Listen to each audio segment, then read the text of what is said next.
Muy buenas tardes a todas y a todos, espero que estén muy bien.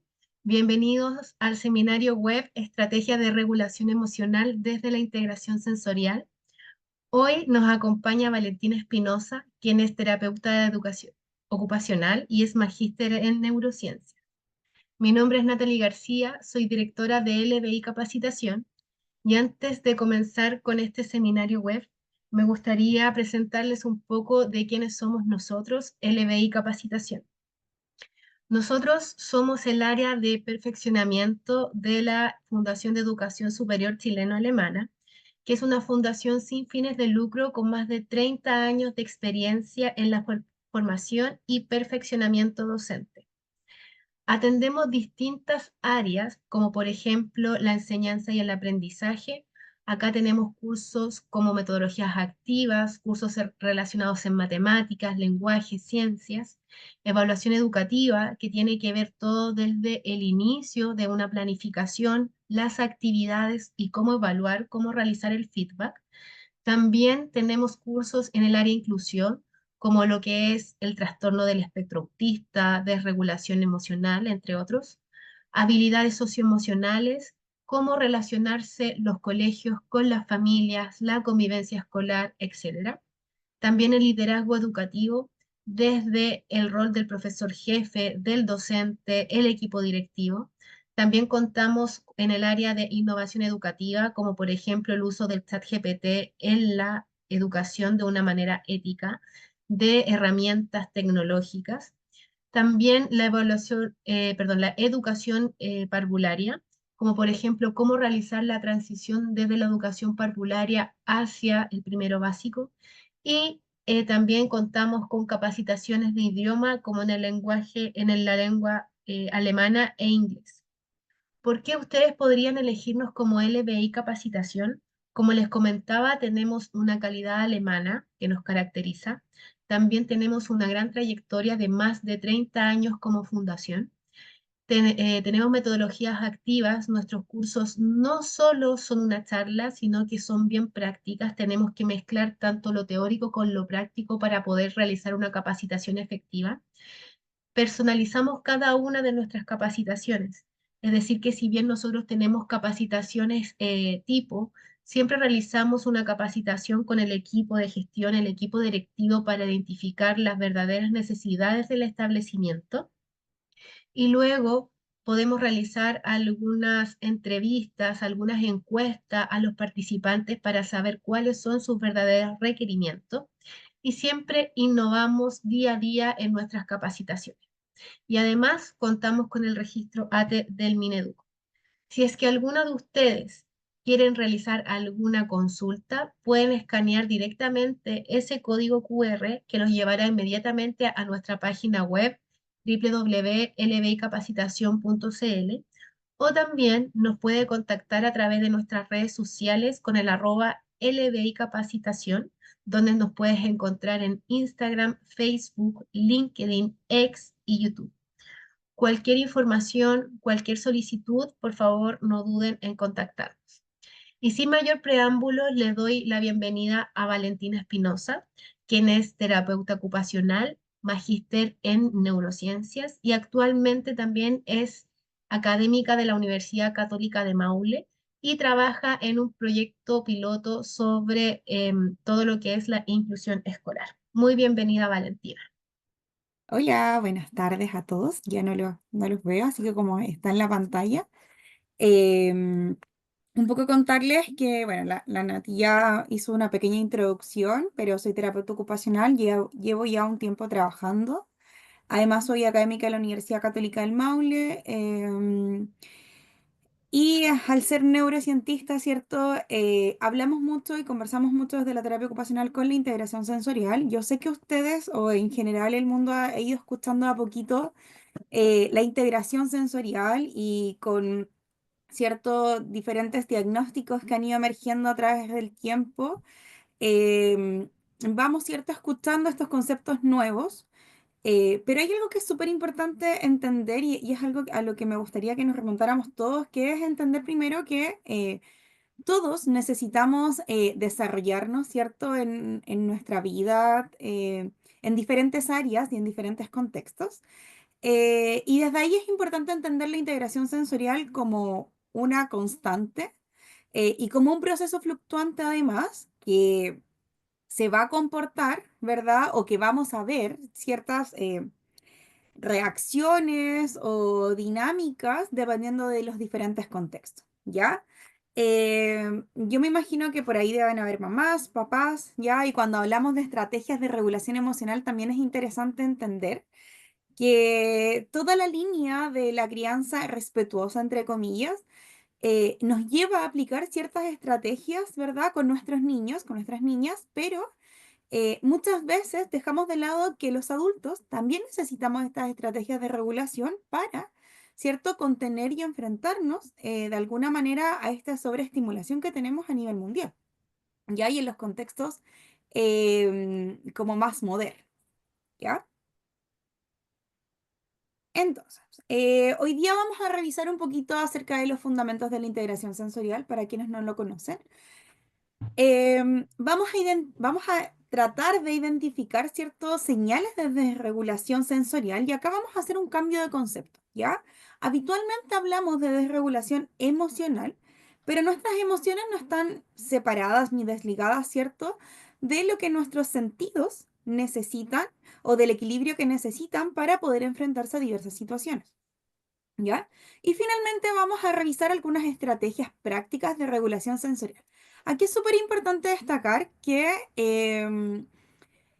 a ver, cada persona es un universo, ¿ya? Por lo tanto, si bien se van a entregar estrategias de lo que yo eventualmente puedo hacer frente a alguna situación en particular, esto no quiere decir que sea una norma o una regla absolutamente para todas las personas con las que yo me puedo enfrentar, ¿cierto? A una desregulación sensorial y o emocional. Entonces es súper importante que podamos identificar estas señales para saber cómo podemos ir atendiendo, ¿ya? Si alguien siente la necesidad de preguntar, por favor hágalo libremente, ¿ya? No hay problema en que interrumpa la presentación, la idea es que este espacio sea un espacio de conversación también, ¿ya? Entonces, yo como soy terapeuta ocupacional, hago un poco mención también a que la terapia ocupacional es integración sensorial. Necesitamos la integración sensorial, el equilibrio de diferentes estímulos para enfrentarnos a actividades cotidianas tan sencillas, entre comillas, como ducharnos, ¿ya? Enfrentarnos a este tipo de estímulo como la ducha, si, yo creo que la mayoría ha visto o sabe o se ha familiarizado, ¿cierto?, con niños a los que, por ejemplo, no les gusta, se me movió por ahí el micrófono. ¿Qué es la integración sensorial? Yo les hablaba de que, por ejemplo, cuando tú enfrentas a un bebé al primer baño, ¿cierto? Tú te puedes, o sea, puedes vivir el escenario de que sea la mejor escena de la vida, ¿cierto? O puedes vivir el escenario de que sea un bebé, ¿cierto? Que le tiene miedo al agua o, ¿cierto? Que esté llorando, que haga una reacción negativa finalmente de la situación. Y finalmente la respuesta que este bebé está teniendo a esa situación en específico es parte de la integración sensorial. ¿Qué es lo que nosotros esperamos cuando los niños van creciendo o cuando el bebé nace, ¿cierto? Esperamos un desarrollo del sistema nervioso central que aún no ha terminado de madurar, ¿ya? Por lo tanto, al no terminar de madurar, eh, lo que yo voy a esperar es que el niño, ¿cierto?, reaccione de una mala manera, ¿cierto?, a algunos estímulos, porque no está acostumbrado, ¿ya? Sacamos al bebé de un medio en el que está protegido y lo llevamos a este mundo, a este contexto que es la vida, ¿cierto? El contexto cotidiano, lleno de ruidos y estímulos que suenan completamente distintos a lo que él escuchaba mientras estaba gestando, ¿ya? Por eso de repente vemos, o es más común, entre comillas, ver a un niño llorar por un estímulo o por una sensación o por enfrentarse a alguna situación en particular, ¿ya? Porque es parte de su maduración, ¿cierto? Del sistema nervioso, ¿ya? Entonces, cuando nosotros nos comenzamos a enfrentar a la vida, lo que hacemos es precisamente ir madurando este sistema nervioso y comenzar a integrar las diferentes sensaciones, ¿verdad? Las diferentes experiencias que voy viviendo. Las personas somos experiencia, Ya nos hacemos en relación a las experiencias a las que nos vamos enfrentando. Por lo tanto, es importante, ¿cierto?, crear buenas experiencias para que nuestra integración sensorial, ¿verdad?, tenga una buena respuesta en el día a día. ¿Ya? Ahí, ahí. Entonces, finalmente, esta integración sensorial nos va a permitir, ¿verdad?, que nuestro cuerpo funcione y responda de una manera eficiente al medio o a nuestro contexto. ¿Ya?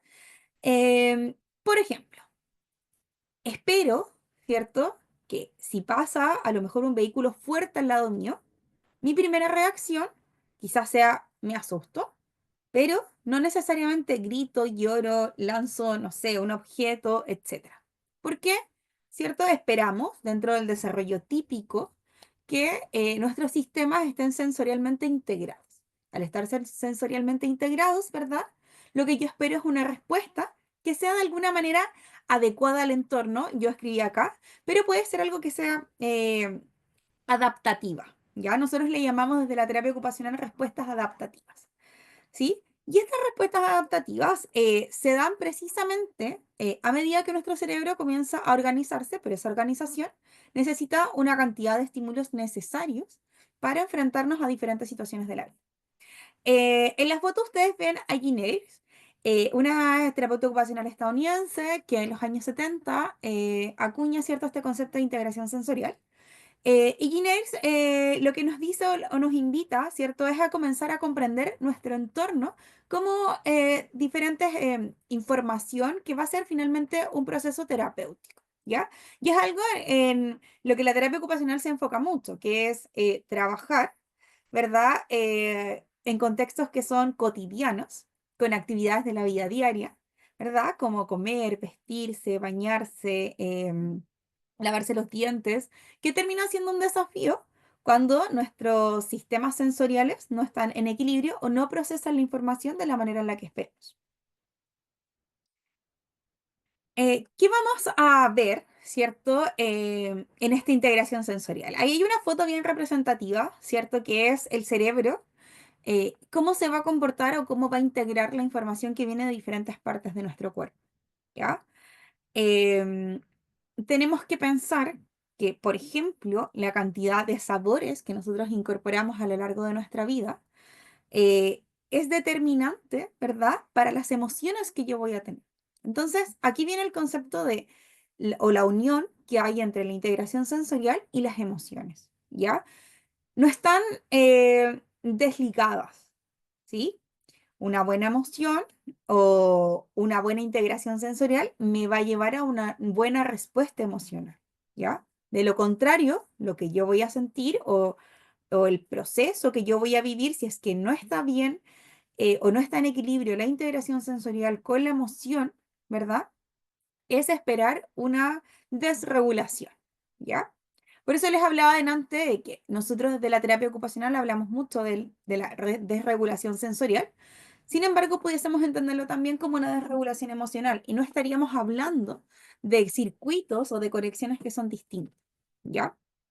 Eh, y acá los llevo un poco a mirar su día a día. ¿Qué va a pasar si yo no integro un sabor? O hay un sabor que no me gusta. Hay muchas personas que no les gustan los sabores dulces salados, ¿ya? Y la reacción es de asco, ¿sí? Eso es una emoción, es parte de la emoción, ¿no? La emoción no es positiva, me da asco, me causa desagrado, ¿verdad? Sin embargo, si la integración sensorial que yo hago es una integración sensorial que es placentera, que me causa calma, ¿verdad? La respuesta también va a ser distinta, ¿ya? Bueno, y un poco lo que les iba comentando. El niño, cuando tú lo enfrentas, ¿verdad?, a este mundo en un contexto con diferentes estímulos, ¿cierto? Va a comenzar a aprender cómo debe reaccionar a cada uno de los estímulos que está integrando, ¿ya? Acá es importante destacar que si bien vamos hablando del niño, entre comillas, es porque estamos hablando del neurodesarrollo de un cerebro que se está desarrollando a través de estímulos del contexto. Sin embargo, es importante saber que la integración sensorial no es solo para niños. Ya por mucho tiempo hemos trabajado mucho la integración sensorial con niños, sin embargo, no es la única línea etaria o del ciclo vital o del curso de vida que podemos trabajar, ¿ya? Y acá también podemos ver diferentes usuarios o personas, ¿cierto?, que han sufrido patologías neurológicas a lo largo de su vida, que necesitan, ¿cierto?, esta reintegración sensorial de alguna manera para volver a conectarse con el medio.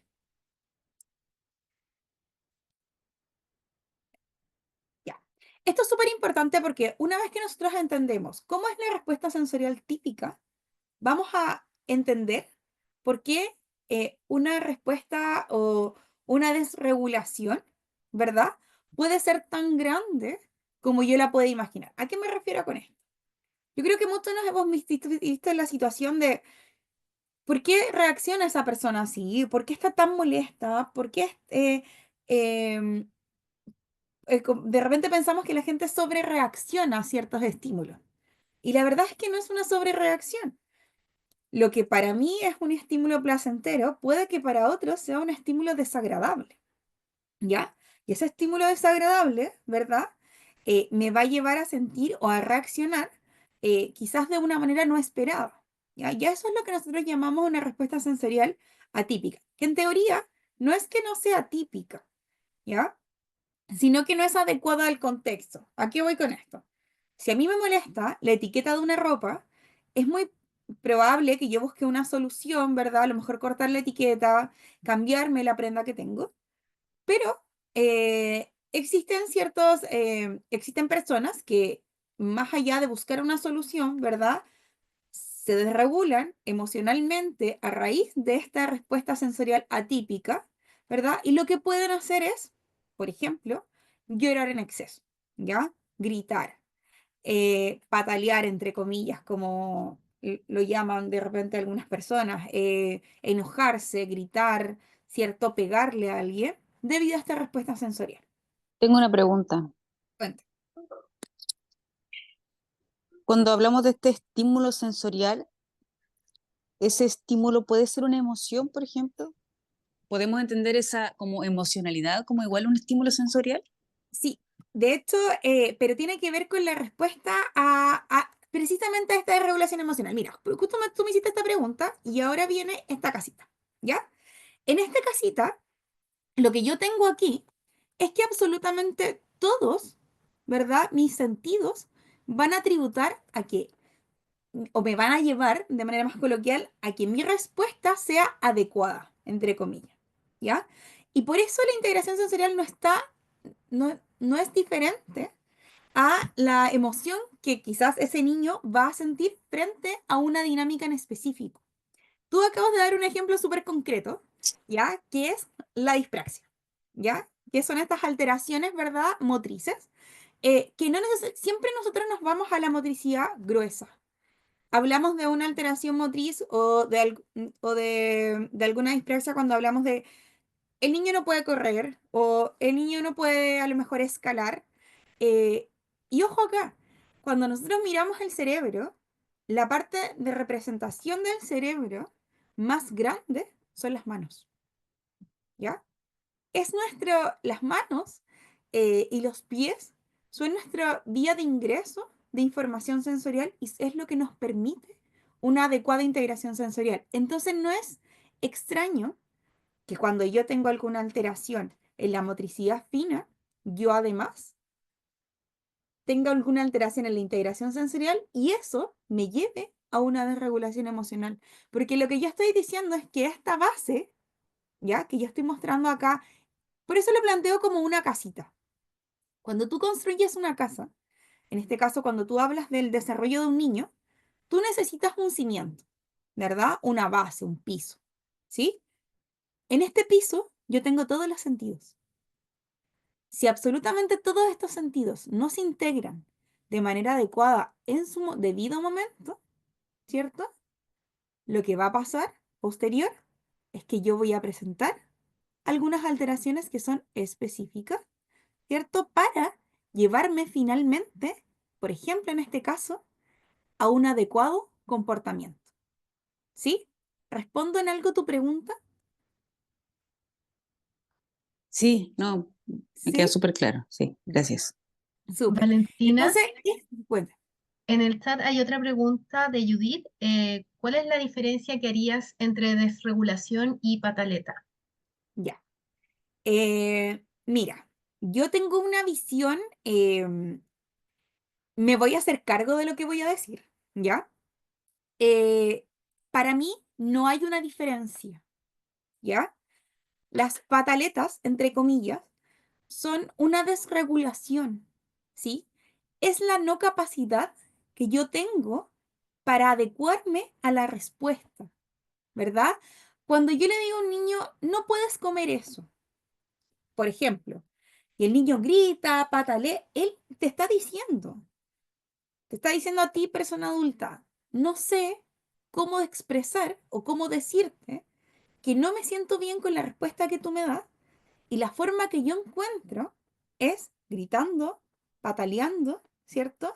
Desregulando finalmente esta o evidenciando que existe una base desde la integración sensorial que no está siendo óptima. Ya, ojo acá, el seguimiento de instrucciones, ¿sí? La atención, la concentración, la incorporación de las directrices que yo le voy a entregar a un niño para para comportarse de una manera adecuada, entre comillas, entendamos como adecuado, como por ejemplo, en el almuerzo no bailar encima de la mesa, ¿ya? Que son como parte de las normas como sociales básicas que esperamos en ciertos momentos de la vida, estamos hablando de niños un poco más grandes. Yo no puedo esperar que ese niño, si no tiene estos cimientos claros, ¿verdad? De integración de información, logre un comportamiento óptimo, ¿sí? Para yo poder decir que yo incorporo, ¿cierto? Porque no todo es, por ejemplo, no todo es oler, ¿sí? No es que yo huela algo y si el olor me gusta o no, ¿verdad? Sino que es cómo yo reacciono a ese estímulo. Y si, por ejemplo, ese niño habitualmente, es muy, muy habitual, que cuando un niño hace una pataleta, el contexto previo o la acción previa a eso, hablo de previo como diferentes momentos en el que él aprendió, ¿verdad? Integró esa información de manera errónea, ¿ya? Ahora, ojo aquí, por eso es importante entender que todo es paso a paso, ¿sí? Y todo es de acuerdo al usuario. Hay etapas en las que los niños, ¿verdad? Y es parte de su neurodesarrollo desafiar al adulto, ¿sí? Pero si tú estás hablando de un niño que tiene 6 años, ¿sí? Y no logra comprender una instrucción o incorporar el no como una posible respuesta, porque aquí no estamos diciendo que el niño no pueda molestarse ante la respuesta que espera, no que estamos pensando en, si yo le digo que no, ¿qué va a pasar? ¿Cuál va a ser la reacción de este niño? ¿Ya? Entonces, finalmente, la desregulación emocional o sea, la pataleta es una desregulación emocional. No existe una diferencia ahí, ¿ya? Porque es parte del comportamiento.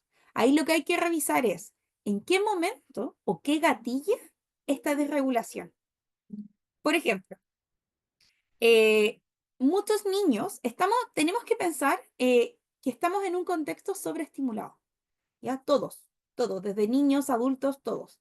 El celular, la televisión, la ciudad, el sonido del motor, la gente que cuando habla mucho, si nos remontamos un poco a los colegios, los niños están sobreestimulados absolutamente toda su jornada escolar, ¿sí? Y hablamos de una sobreestimulación. Yo no sé si ustedes cuando llegan al final del día, después de trabajar, sienten ese, como muchos le llaman, ese agotamiento de la batería social. Eso tiene que ver precisamente con esta sobreestimulación. Entonces, ¿yo qué puedo esperar? ¿Existe una desregulación emocional al final del día? Por supuesto.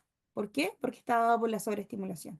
Por ejemplo, si yo al inicio del día veo que existe, o sea, noto, ¿cierto? Que mi hijo está sobreestimulado, ¿sí? Por ejemplo, cuando toca algo, ¿verdad? Que no le gusta en el caso del tacto, y reacciona, ¿sí? Con llanto, con enojo, con mucha molestia, yo estoy frente, ¿cierto?, a una desregulación emocional que se da precisamente por una alteración en el proceso sensorial, ¿ya? No son distintos. ¿Habré contestado la pregunta? ¿Queda alguna duda?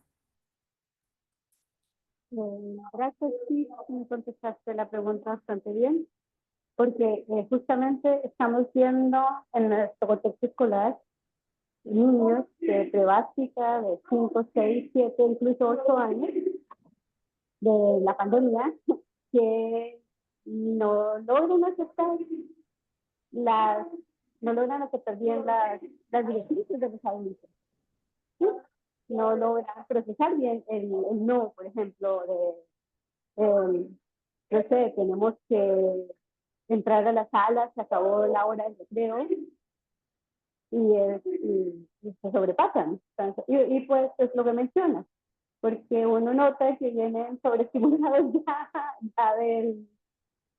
a primera hora. Muchas gracias. Mira, ojo acá, tú mencionaste algo súper importante. La pandemia eh, nos llevó a niños que además, en términos pantallas, están hiperestimulados, ¿ya? Ya sabemos, ¿cierto? Todos conocemos el efecto de la luz azul, ¿verdad? En los niños, en el desarrollo del cerebro infantil. Y además, niños que es muy probable que hayan desarrollado por este exceso de estímulo de pantalla, ¿verdad? Alguna alteración de integración sensorial. Y nosotros, ¿cómo vemos hoy día eso? ¿Qué es lo que estamos viendo en el contexto escolar sobre todo? Es esta alteración del proceso sensorial.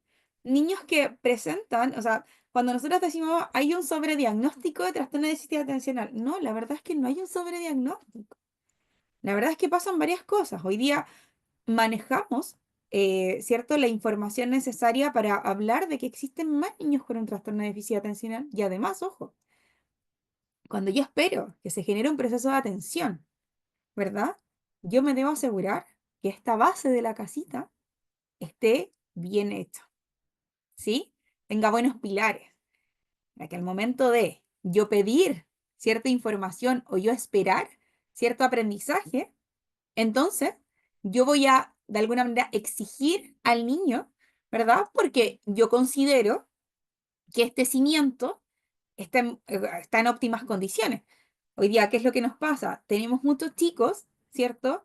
Con mucha alteración propioceptiva, con mucha alteración vestibular. Cuando nosotros vemos niños que realmente buscan el movimiento para lograr el aprendizaje, estamos frente a un niño, ¿cierto? Que necesita urgente un proceso de integración sensorial. Te está diciendo, ¿sí? Te está diciendo que necesita mucha información en su cuerpo para poder regularse.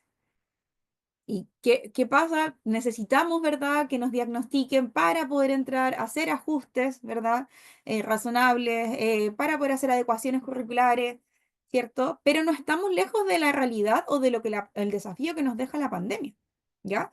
De niños que no se movieron lo suficiente, que no integraron la cantidad de sensaciones, ¿verdad?, que tenían que integrar para lograr su desarrollo. No sé si hay otra pregunta para avanzar. Sí, Valentina. Dice, en el caso de niños pequeños que tienen desagrado al ensuciarse con témpera, espuma y se angustian, Sí. pero no tienen dificultades al explorar esos materiales como con herramientas como pinceles. ¿Cómo podemos estimularlo para favorecer ese contacto inicial de modo que sea una experiencia sensorial placentera? Sí. Mira, aquí yo considero que es muy, muy, muy importante la socialización con los niños. Si bien es necesario el trabajo en box uno a uno, ¿ya? Bueno, tengo algunas estrategias más adelante puestas en la presentación, pero acá tú estás hablando de algo súper evidente, que es una alteración sensorial en el tacto, ¿ya? El niño te está diciendo que no quiere tocar algo porque muchas veces eso le causa inseguridad. ¿Qué es lo que nosotros como adultos, qué es lo que nos enseñaron, ¿cierto?, en algún momento a hacer? A exponerlo muchas veces, ¿verdad?, a este estímulo. Eh, Sin embargo, eso tiene un efecto que es contraproducente, ¿ya? La mejor forma de aprendizaje del niño es el juego, ¿sí? Pero no es el juego, si esta pregunta me la hace una mamá, no es la mamá la encargada de explorar ese sentido antes que un profesional o que sus pares. ¿Por qué? Eh, con la mamá no tiene la necesidad, ¿verdad? O con el cuidador, hablemos de cuidador principal, porque puede ser la mamá, el papá, una tía, una abuela. El niño va a desbordar contigo, ¿sí? Porque no siente o no va a sentir la necesidad, ¿verdad? De dar una respuesta adaptativa a la sensación. Sin embargo, con sus pares, cuando él logre ver, y acá es importante esto, ya esta imagen que está acá. Yo veo, huelo, toco, escucho, ¿sí? Si yo, para los niños el modelamiento lo es todo. Entonces, si yo, acá hay algo, hay otra línea a la que yo me dedico que tiene mucha relación con esto, que es todo el tema alimentación, ¿cierto? Em, si el niño alguna vez, basta con que un niño una vez haya visto a alguien hacer, por ejemplo, que le dé asco, una mala cara, una sensación negativa al tocar algo, o haya levantado una alerta negativa al ensuciarse, para que el niño no quiera volver a intentarlo. ¿Hay niños que son más persistentes? Por supuesto que sí, ¿ya? Porque acá hablamos de un espectro de niños enorme, cada niño es un mundo, ¿ya? Pero ¿qué es lo que habitualmente pasa? ¿Sí? Cuando yo como adulto le digo, no toques eso, límpiate las manos, constantemente, el niño genera una respuesta negativa. Entonces la vuelta es otra. ¿Qué cosas o qué actividades le gustan al niño, ¿verdad? Donde además yo puedo incorporar un, una actividad táctil, en este caso, para que le haga una respuesta adaptativa o la respuesta que yo espero. ¿Ya? Y ahí nos vamos mucho a qué le gusta, ¿sí? Por ejemplo, si al niño le gusta mucho comer, dejemos que antes de pintar con témperas, a lo mejor coma con la mano, ¿ya? En contextos súper específicos. Sí, ahí hay que evaluar si es grande, si es pequeño, ¿verdad? Hasta los 3 años podemos seguir jugando con la comida y las manos. Si es más grande, ya tenemos que empezar a incorporar ciertas normas y estrategias, ¿verdad? Para poder sentarnos a la mesa con otros pares y a incorporar un poco algunas normas que son sociales, ¿cierto? Pero es importante no exponer demasiado a los niños a estas sensaciones que no les gustan. Sí, yo creo que de repente como adultos, en la experiencia me ha tocado revisar y ver que los adultos de repente damos malas señales ya a los niños y eso los hace retroceder de la exploración, ¿ya? Y a veces es de una manera súper genuina. Y tiene que ver también con un poco con esa no integración que quizás tuvimos en diferentes experiencias. Entonces hay que revisar cuáles son las señales que yo le doy al niño, ¿sí?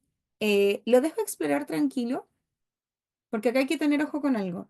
Eh, si el niño va a tocar y nosotros como papás o como cuidadores vamos a estar atrás diciendo, bien, qué bueno que está tocando eso. La verdad es que es una manera, la celebración de esto, es una manera bien, es un estímulo muy potente, sobreestimula al niño más de lo que nosotros creemos que va a pasar en su cerebro, lo altera, ¿sí? La respuesta no es positiva cuando yo estoy todo el tiempo aplaudiendo y celebrando una acción, ¿ya? La regulación, para yo tener una regulación de emociones, yo debo también transmitir esa tranquilidad, ¿ya? Y es un poco también a lo que va respondiendo la crianza respetuosa, eh, que muchas veces creemos o malentendemos, ¿cierto? Que es permitirle al niño todo y la verdad es que no, tiene que ver con permitir que ese cerebro también procese. Lo hice bien, lo hice mal, estoy incorporando si me agrada, si no me agrada, ¿ya? Y también podemos estar frente a un niño que decide no querer pintar con las manos, ¿sí? Hablamos de un niño que decide no tocar ciertas texturas. Ahora, si ese no tocar ciertas texturas me va a llevar a una alteración funcional en actividades básicas, como por ejemplo, no querer limpiarse al momento de ir al baño, levantamos las alertas. Si eso no pasa, puede ser también que el niño decida no querer pintar con las manos, ¿ya? Entonces, ahí entran a jugar muchos factores que hay que analizar, ¿ya? Y vuelvo un poco a lo mismo, la integración sensorial es un análisis uno a uno, ya existen diferentes pautas que se van a aplicar. Y finalmente tiene mucho que ver con la interpretación en diferentes actividades. Y hay algo en lo que soy muy enfática siempre con mis usuarios, es que es imposible, ¿sí?, sacar una foto o un informe de una sesión, ¿ya? Porque influyen muchas cosas. Y cuando hablamos, por ejemplo, de regulación, ¿qué pasa si el niño o el adulto durmió mal ese día? ¿Voy a esperar que esa regulación sensorial sea óptima? Entonces, hay demasiados factores que analizar cada vez que entregamos la información de vuelta como profesionales y que nosotros como papás o como cuidadores o como docentes, ¿verdad? Vamos a analizar, ¿ya? Cosas que sí están en nuestras manos son controlar, ¿cierto?, este sobreestímulo, ¿ya? Em, no sé si por ahí hay algunos docentes conectados. Pasa mucho en las salas de clases y preguntan mucho los docentes. eh, ¿Por qué los niños hoy día se desregulan tanto en las salas de clase? Entonces yo hago la pregunta siempre de vuelta. ¿Cómo terminó un docente al final del día? Después de estar con 45 niños, por lo menos, hablando en tonos diferentes, con necesidades diferentes, con intereses diferentes. ¿Y hay alguien por ahí que me quiera contar cómo termina un docente al final del día? O un profesional, de repente si hay un profesional por ahí, ¿cómo terminamos al final del día? Es precisamente lo que le pasa a los niños, ¿ya? Muchas veces ponemos en ellos demasiadas expectativas para su regulación sensorial, pero el medio o el contexto tampoco los ayuda, ¿sí? No hace mucho me tocó ir a hacer un análisis de contexto. Cuando nosotros pensamos en que un niño, por ejemplo, en su pieza, en su habitación, duerme, tiene lleno de peluches, hay muchas cajas de juguetes, em, hay una luz fría, ¿verdad? Lo que yo puedo esperar es un niño que esté sobreestimulado, ¿verdad? Y que su descanso no sea óptimo, ¿sí? Y cuando el descanso de un niño no es óptimo, yo espero una desregulación sensorial. Quizás no ese día durmiendo, ¿sí? Pero a lo mejor el día siguiente, ¿ya? ¿Cómo identifico yo estas señales de desregulación sensorial? Yo acá no lo enfoqué, ¿cierto?, a diagnósticos o a condiciones específicas. Em, Principalmente porque estamos viviendo una era donde las alteraciones sensoriales no catalogan dentro de diagnóstico, entre comillas, en sí, ni una condición. Sin embargo, nos van a llevar o van a llevar al niño o a una persona adulta, ¿verdad?, a vivir diferentes desregulaciones sensoriales. ¿Qué es lo óptimo? ¿Ya? Siempre, eh, primero yo creo que aquí hay un desafío en el contexto escolar. Y es un desafío tanto para los colegios como para nosotros como profesionales de la salud, que trabajamos también a la par con educación, y también para los papás, el compromiso de poder identificar, ¿verdad?, cuáles son las señales que los niños me van dando, ¿sí? Porque yo voy a esperar, ¿verdad? Si yo sé que tengo un niño que tiene una alteración, ¿verdad?, sensorial, y que ya puso una cara que la verdad es que no le está agradando la cantidad de ruido que hay en la sala de clase, ¿verdad? La estrategia es un poco detener en ese momento la actividad y llevarnos, ¿verdad?, al equilibrio. ¿Cómo lo vamos a hacer? Ya es el desafío. Eh, ¿Cuáles van a ser las señales más comunes? Y ahí vamos a ir avanzando un poquito más rápido por la hora, ¿ya?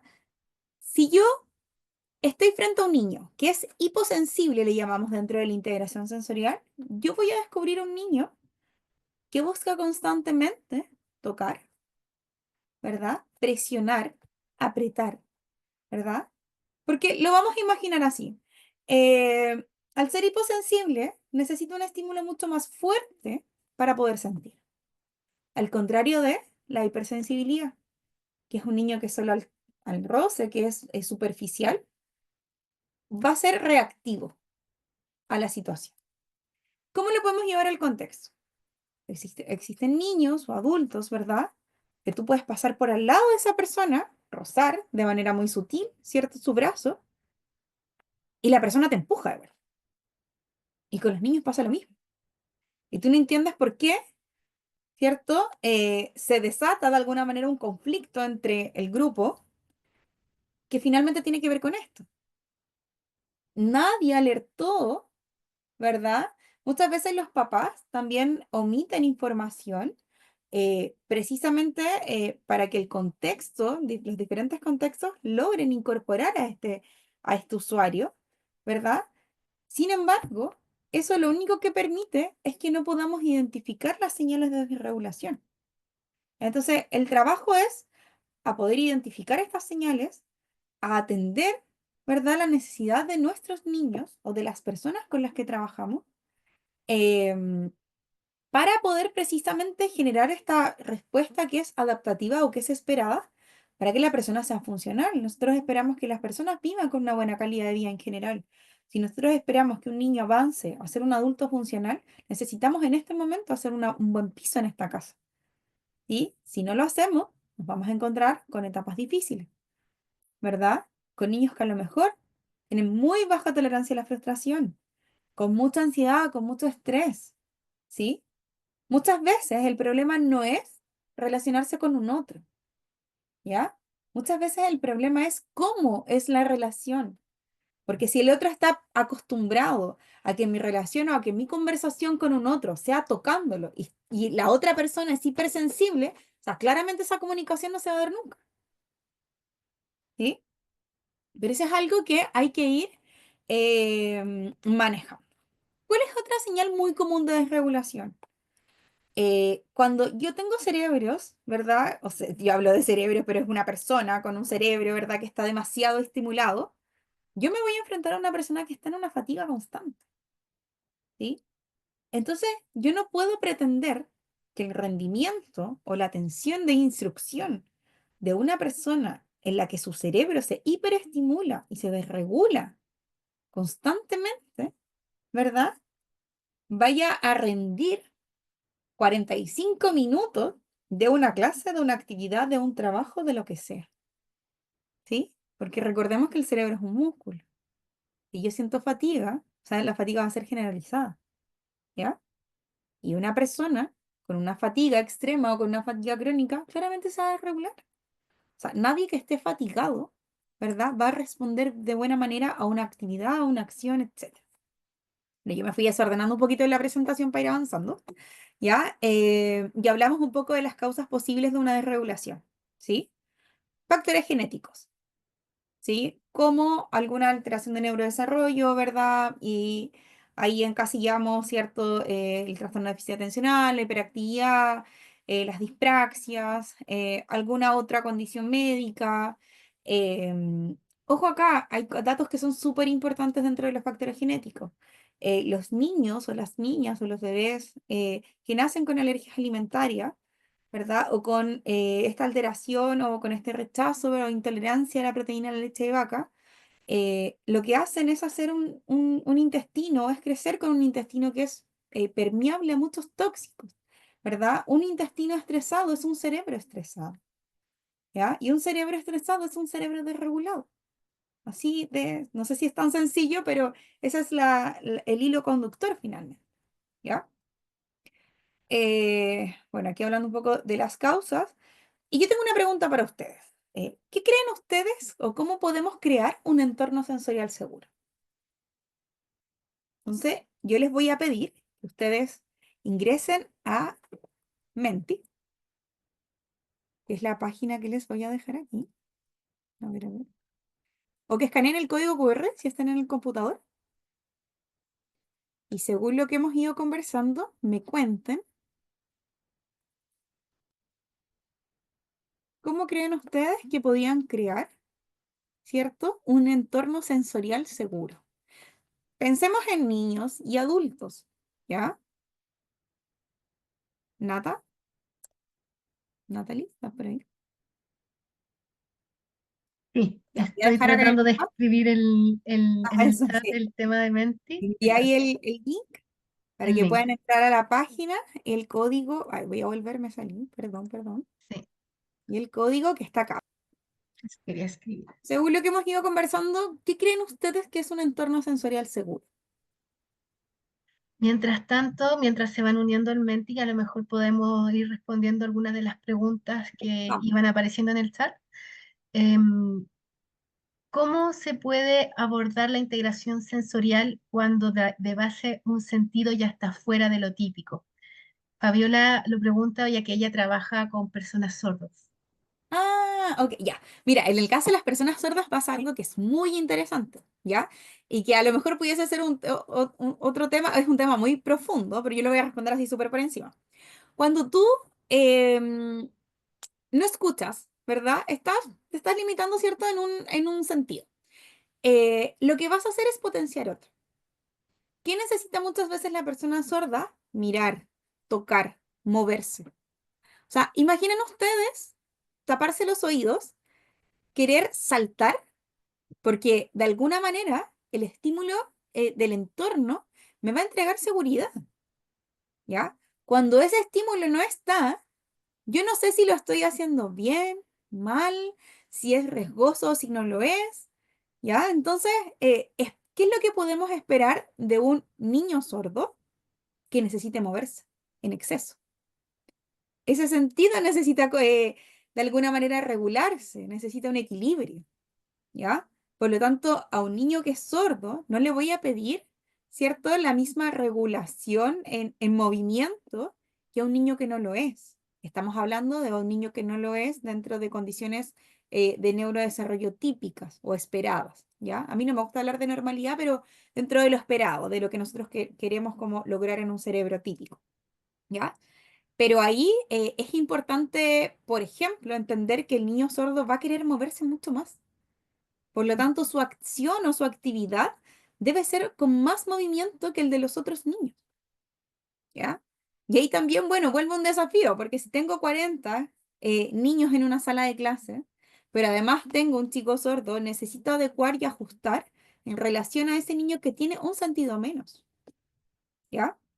Por lo tanto, yo no puedo pedir que ese niño incorpore la cantidad de letras que va a incorporar, por ejemplo, un niño en primero básico, ¿sí? Yo voy a esperar porque además no es el foco, ¿sí? Para él no es el foco porque además él tiene un lenguaje que es único, ¿sí? Entonces, es importante el caso a caso, pero ahí es importante lograr entender que finalmente esta casita va a necesitar suplir este sentido que no está con otra, ¿verdad? Con otro sentido y habitualmente es el movimiento, ¿ya? Desde mi experiencia siempre es el movimiento, en el caso de los chicos sordos.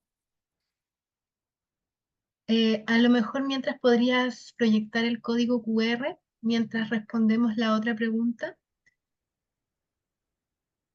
¿Se ve ahí? Sí, se ve. La otra pregunta que realizan es en relación a la crianza respetuosa. Ya. ¿Cómo guiar a los padres que quieren evitar la frustración a toda costa y las emociones no placenteras? Eh, Es súper interesante. Bueno, a ver, la crianza en sí es un tema muy complejo porque además tiene mucho del contexto, ¿ya? ¿Cómo guiar a los padres?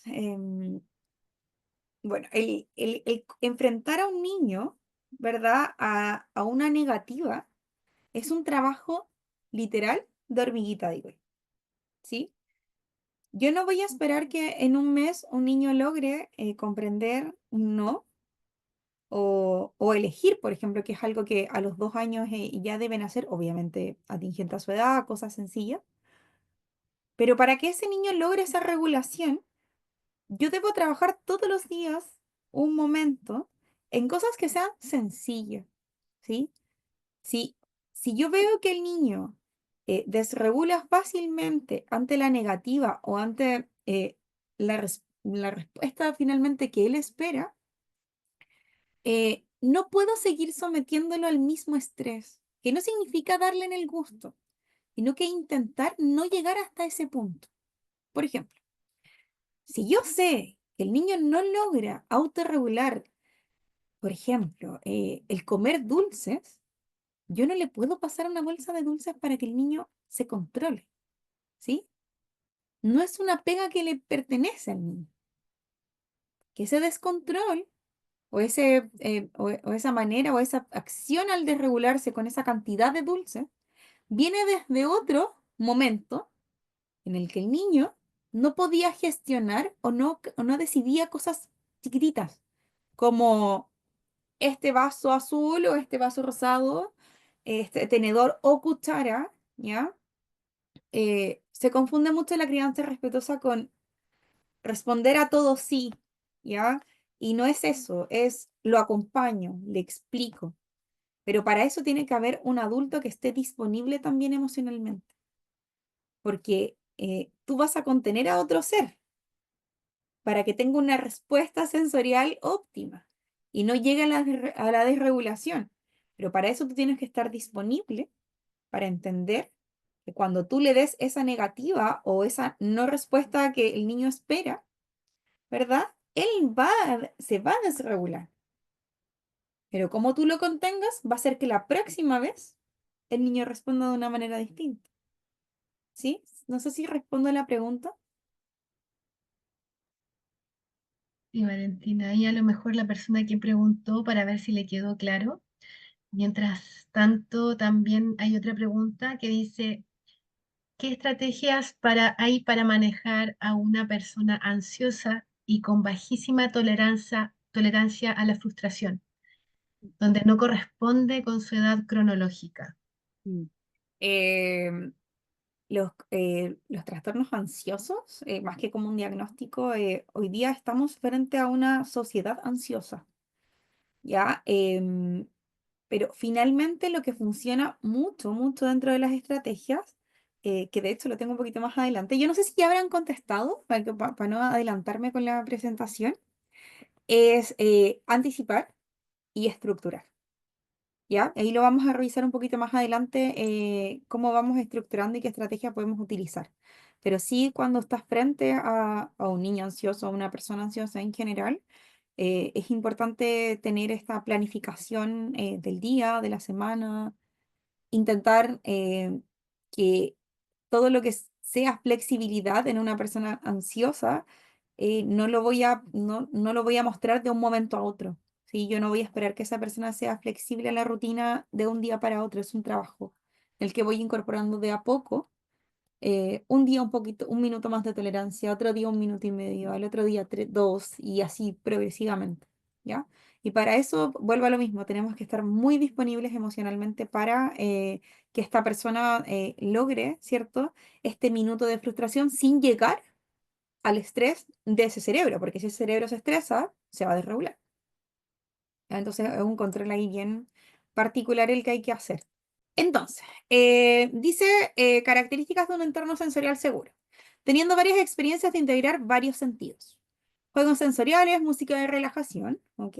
Un entorno que permite el equilibrio de los sentidos en cuanto a luces, sonidos, texturas, por ejemplo. Ser flexibles y adaptables para responder a las necesidades y preferencias individuales de los niños. Yo diría que en este momento está todo correcto, ¿ya? Eh, generar, no existe una definición atingente para poder explicar las características de un entorno sensorial seguro al 100%. ¿Por qué? Lo que es un entorno sensorial seguro para algunas personas no es un entorno sensorial seguro para otros, ¿ya? Y acá es súper importante entender que debemos nosotros, ay, no te voy a completar, ahí sí, ¿ya? Entender que para que este entorno sensorial, ¿verdad? O contexto sea lo más óptimo posible y evitar esta desregulación, lo que voy a necesitar primero es el orden, ¿ya? Es la estructura. Y es algo que pasa mucho en el sistema educativo porque el espacio no responde a esto. De repente intentamos, ¿verdad?, que los niños comprendan la información con demasiada información en la pared y eso es una sobreestimulación, ¿ya? Eso puede llevar a un niño a desregularse puede estar pasando una crisis, una pequeña crisis ansiosa y al mirar la pared o no encontrar un lugar limpio, ¿ya? En estímulos, va a hacer que ese niño se agite sensorialmente y en emociones también, ¿ya? ¿Qué es lo que se plantea como estrategias de regulación en el caso de que no pudiésemos lograr este espacio sensorial seguro? Em, Muchos niños van a necesitar la presión profunda, en el caso de los niños que son hiposensibles, ¿cierto? Para poder lograr un equilibrio basal o un estado basal. Por ejemplo, en educación muchos niños utilizan los famosos cojines sensoriales, ¿ya? El cojín sensorial es una estrategia de regulación emocional, ¿sí? Eh, y acá es súper importante entender que muchos niños van a necesitar, por ejemplo, em, ponerse de guatita en la silla, ¿verdad? Para lograr regularse. ¿Qué es lo que nos pasa habitualmente? Queremos que todos los niños estén sentados, ¿sí? Hay niños que no logran, ¿verdad? Y que no van a lograr estar sentados 40, 20 minutos, ¿sí? Por eso es súper importante entender que más que como objetivo que el niño se siente para poder atender, necesito que el niño encuentre cuál es su punto de regulación. Porque si su punto de regulación, yo he atendido chiquititos que escriben estando de guatita en la silla, ¿sí? Y es una manera, esa presión profunda que ellos hacen, ¿verdad? En sus vísceras, es una manera de autorregularse, ¿ya? Entonces, vuelvo a lo mismo. Caso a caso va a ser distinto, pero hay que entender que las estrategias, finalmente las estrategias que nosotros utilicemos van a depender de la necesidad de la persona que tenemos enfrente, ¿ya? Movimientos rítmicos, por ejemplo. Aquí vemos estrategias como son el famoso elástico en la silla, ¿ya? Ojo acá, para algunos niños puede ser una estrategia de regulación y para otros una estrategia de desregulación. Volvemos a lo mismo, la importancia de analizar el caso a caso. Y lo otro es entender que que vamos a pasar por muchas estrategias para lograr la estrategia adecuada, ¿sí? No existe una estrategia específica para un niño. Existen muchas estrategias que van a responder de diferente manera a cada individuo, ¿ya? Actividades propioceptivas, por ejemplo. Yo me acuerdo que no hace mucho tiempo tenía un chiquito que para poder atender, ¿verdad? Poner atención, concentrarse, necesitaba, ¿cierto?, estar descalzo. Él necesitaba hacer más presión en el suelo, ¿verdad? Para que la información propioceptiva ingresara. ¿Sí? Es una necesidad de cada cerebro, ¿ya? Sobre todo cuando yo estoy frente a esta alteración de integración sensorial. Lo mismo con las actividades vestibulares. Hay muchos niños que van a necesitar, muchos niños y adultos también, ¿ya? Que van a necesitar, por ejemplo, estar sentados en un balón para poner atención a una actividad precisa. Solamente sentarse en un balón de pilates, ¿verdad? Va a lograr que el niño atienda, o la persona, ¿cierto? Atienda a lo que yo quiero que finalmente incorpore y desde ahí logre una respuesta que sea adaptativa o atingente a lo que yo espero. En el caso como desde la docencia, yo estoy esperando que cumplir ciertos objetivos que son curriculares, ¿verdad? Yo creo que ahí la invitación es un poco a salir de la estrategia de, como invitaba, ¿cierto? La chica delante, de esperar que todos los niños van a funcionar de la misma manera, ¿ya? eh, y lograr aceptar que si un niño necesita moverse para incorporar la información, también está bien. Y hoy día ya tenemos más información acerca de esta regulación emocional, de la integración sensorial, ¿ya? Actividades de respiración profunda y consciente. Vamos a hablar aquí de mucho de niños, pero es importante, hablábamos hace un rato de el incorporar el movimiento en una actividad. ¿Sí? Dentro de los nuevos planes educativos viene mucho la pausa activa, ¿sí? Pero la pausa activa también debe responder a la estrategia de lo que cada uno necesita, ¿sí? Muchas veces nos encontramos, por ejemplo, con respira profundo, levanto los brazos, boto, bajo los brazos, ¿ya? Y en ese momento es donde nosotros nos tenemos que preguntar, hagamos una pausa activa, pero que a lo mejor esa pausa activa, ¿cierto? Sea un momento donde cada uno busque cuál es el movimiento o la forma de respirar que lo va a llevar a un estado de equilibrio, ¿ya? Por ejemplo, puede pasar perfectamente que alguien para respirar no necesita estar de pie y a lo mejor necesita estar sentado en el suelo, ¿sí? Y eso no significa que estemos frente a una persona o a un niño que sea disruptivo o que no quiera atender a la norma o que no quiera seguir la regla, ¿verdad? Estamos hablando de un niño que necesita otra estrategia para poder regularse. Y si yo le brindo la oportunidad de implementar esa estrategia que él considera adecuada, ¿verdad?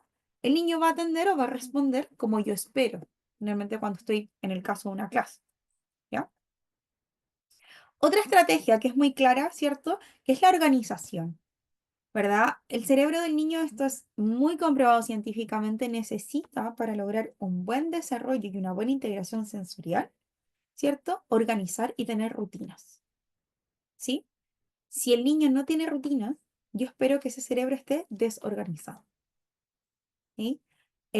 Los niños necesitan anticiparse absolutamente todas las actividades. Hay niños que realmente logran adaptarse o adecuarse a esta no organización. Sin embargo, en la adolescencia o en etapas posteriores, ¿verdad? Van a presentar trastornos ansiosos, ¿sí?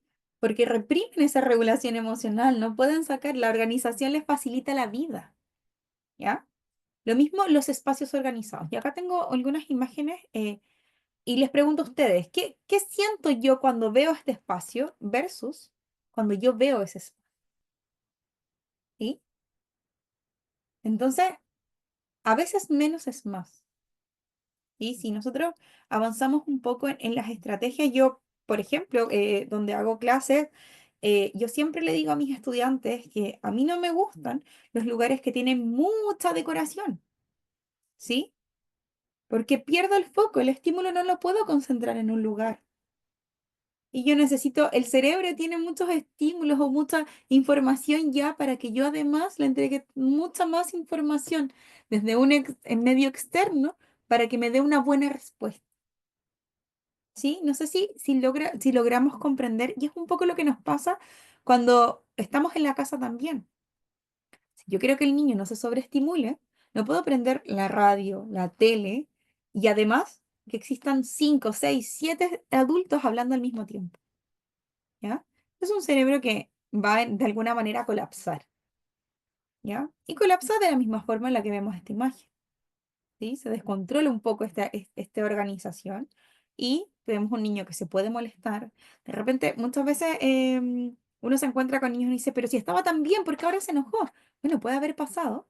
Que a lo mejor muchos adultos hablaron al mismo tiempo y el niño se asustó o no supo regular esa emoción que le produjo esa cantidad de estímulo sensorial. ¿Ya? Lo mismo que pasa un poco como a lo que creemos de repente esta organización en muchos post-it o muchos papelitos, vuelve a pasar lo mismo. Esta información sensorial no me permite enfocarme en lo que yo quiero. ¿Sí? Es lo mismo que le va a pasar al cerebro cuando yo presento mucha información al mismo tiempo. De repente le damos a los niños instrucciones que son demasiado largas, como sube al piso, salta, luego agáchate y recoge el lápiz. Eso es demasiada información para un niño.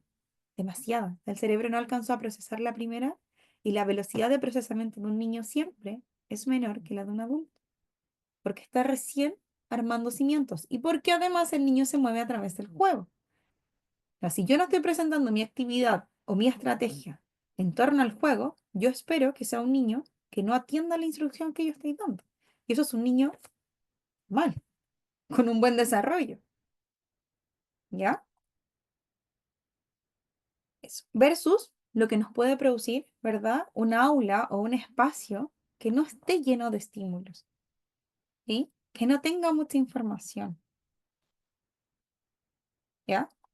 Estamos muy acostumbrados en el aula siempre a tener a todos mirando hacia adelante, ¿verdad? Sin embargo, ese todos mirando hacia adelante, hay que pensar la cantidad de estímulo que tiene el último. Tiene por lo menos 5 cabezas hacia adelante, que se pueden mover. Un pelo que a lo mejor alguien tiene el pelo largo y lo veo. Alguien que levanta la mano y ahí veo un brazo, ¿ya? Las últimas pilas son un tema para la atención y la concentración en un aula.